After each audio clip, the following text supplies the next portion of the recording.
I would not classify myself as a bag maker. I'm a quilter, not a bag maker. Do you see this bag?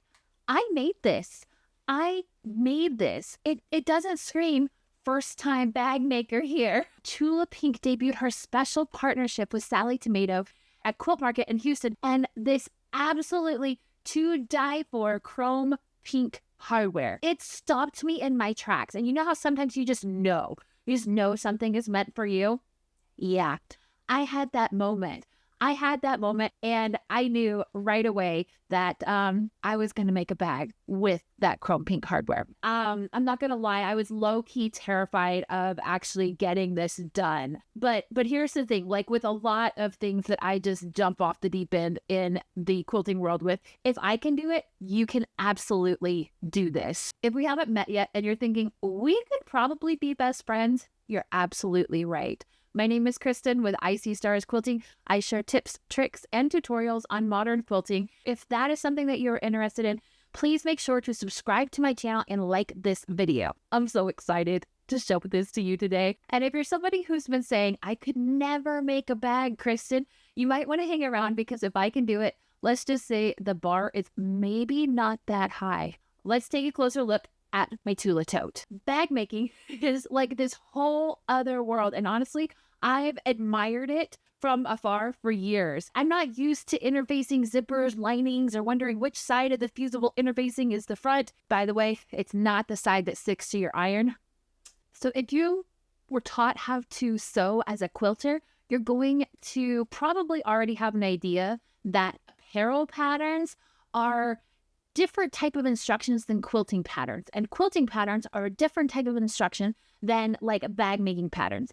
All the same stuff, material, thread, sewing, but a very different language between the patterns. So this bag pattern, as you can see here, is super detailed, okay? There's beautiful diagrams and things on here that will help you along the way. I also wrote on the back of every single piece that I cut, because I do all my cutting up front, what each piece was, so that when it came time to see it in the pattern, I knew what to grab for, and I was not accidentally picking up the wrong piece. And there was even a video that I could follow on the Sallie Tomato website, which, by the way, thank you, because that saved my tail so many times. I need to say that this is not a beginner bag pattern, okay?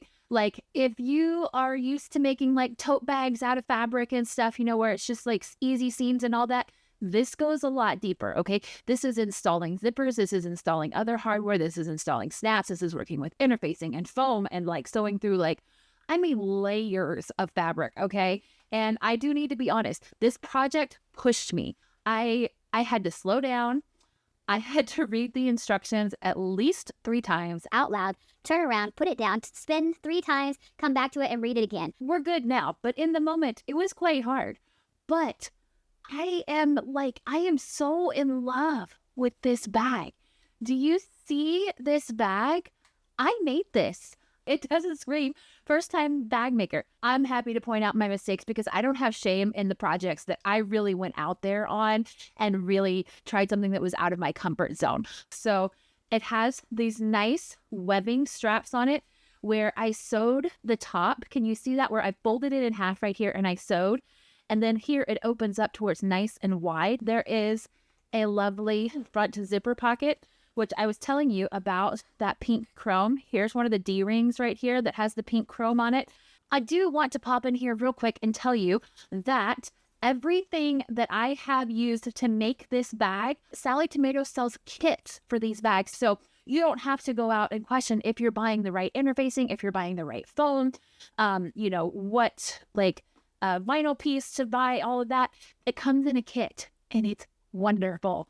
I bought the kit, but if you have most of those items at home already, you can also just buy the hardware from the Sallie Tomato website. I'm going to link all of that in the description box down below so that you can go shopping and enjoy some of that. And this bag was like my first opportunity to work with this lovely vinyl too. So this is kind of like a faux leather. I added this in here. That's not part of the pattern. I added that in there because I love black and white stripes.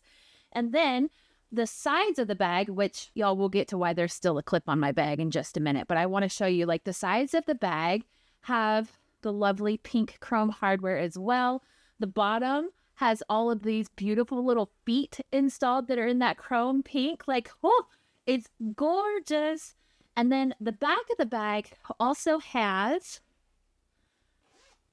a zipper pocket, okay? And it also has a snap. Oh my God. Yeah, I did a snap on 2 different pieces of fabric and it comes together perfectly. And it has a snap for like a luggage handle to go through here. So it's a nice, good travel bag. And this bag is big. Like I just took it to my recent retreat and it holds a lot of stuff, okay? Also, quick note that I absolutely love is this piece right here. Do you see that handmade? Yeah, that's also part of the line. And I had to put it on my bag. So the inside of the bag, there is an interior pocket that is also in the pink chrome zipper.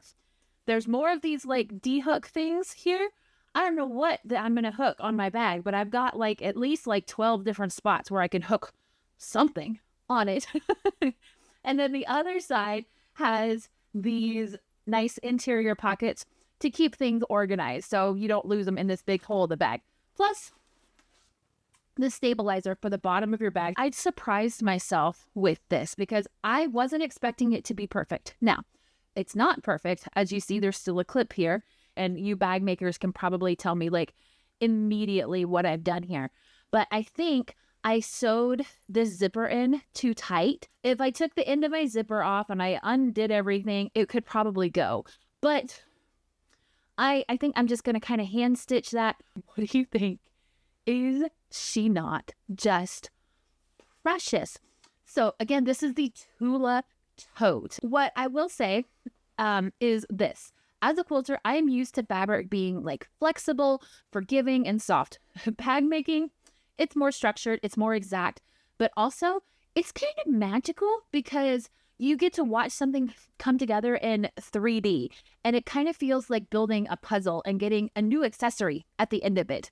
I'm working on my bag right now, and I would like to know, why is sewing and bag making not an Olympic sport? Do you see this? This is the outside of my bag turned inside out with my letter pieces on there. And then that's the inside of my bag, also inside out. And I'm trying to sew through 1, 2, 3, 4, 5, I don't know, like maybe like 6 layers. And some parts, this stuff is thick, and it's having to go like up on top of my machine and around like it's in a little cocoon. Do you see that? This is wild. Okay, so when I say I'm not a bag maker, this is what I mean. I'm getting things really, really close, but I've already had to redo this seam right here. I still got a little bit of fuzz in there. But in making this, which is like the bottom section of the bag here, yeah. Either I didn't measure right, I didn't cut right, or I don't know, I have messed up some other way. But I love this cute pink thread here, and I went ahead and made the decision to put this further down because I had it on the first time, and this piece right here was, I had my pieces lined up. You see that right there? I moved it down quite a bit, and that's the top of the bag. I don't know how y'all get this absolutely perfect. I used like my zipper foot and everything, but ta-da, it is what it is. And then I just made the decision to move this down a little bit. We'll figure out the top when we get there. So bag making should be very specific and very perfect, but I'm having a little bit of a hard time fudging things. And then the same thing happened here. I did it there. You can see all my little ripped stitches there. I'm impressed. I love the way this bag is turning out. And this is a side with like the luggage sleeve on it. And y'all, you can't see this, but there's a heavy duty snap in there, which I'm so proud. I was really putting my faith in like my measuring skills on that one. So there it is. There is a snap, and you can hear it. Bam. Absolutely perfect every time. Got a nice zipper here. Love the way the zippers turned out. I will definitely be taking this out of the house a whole lot more than I do take my quilts out of the house. So if you have been hovering on the edge of trying a bag, especially one as detailed as this, I can honestly say it's challenging, but it's doable. And Sallie Tomato has the videos out there that go through step by step. Now, the videos do not share measurements and exact, if you know, the things that make a pattern, right? It shows steps, but it does not share measurements and it does not share the exact piecing that you use, okay? But the feeling of finishing this bag, so satisfying. All my quilting friends who are curious, but wanting to be cautious, you don't have to be a bag making expert in this. You know, you just need the right kit, a little bit of patience, and you're gonna need your seam ripper, okay? It's gonna happen, and that's part of the craft, right? Like, you're gonna mess up, you're gonna learn from your mistakes, and then you're gonna fix it and you're gonna move on. But I would love to know if you've tried bag making before, or if you have had a Sallie tomato pattern that you love, because I kind of might maybe be a little bit hooked now. I kind of want to try something else. There's these other little patterns that I'm going to put like right up here on the side, these like little mini ones. And I'm guessing that is what you attach to all of these like D-rings over here. I have not tried making those yet, but I did buy the pattern for those. So I'm thinking those might be my next one. I don't know. I'll let you know how that goes, because I have the hardware for those too. Also in the chrome pink, you know, because I had to. But maybe this video will nudge you to try something new. You know, either way, I think that doing something new, something out of your comfort zone, will expand your skills. And I would love for you to drop me a comment, tell me about your experience or your fears, because I have probably had them too. If you enjoyed this project show and tell, go ahead and give this video a like, please, and then hit the subscribe button so that you don't miss any of my future creative adventures. Quilting, bag making, or otherwise. Who knows what's on the market next, right? Or if there's some other bag that you think that I should try, I am totally up for that. So right now I am off to go work on my next project, and I don't know, maybe leave the house and pretend like I'm the person who always carries a handmade bag with me, because I just might be becoming one of those people. So I'll see you next time, my friends. I'm Kristen with ICStarsQuilting.com. Have a wonderful day and sew something beautiful. Bye.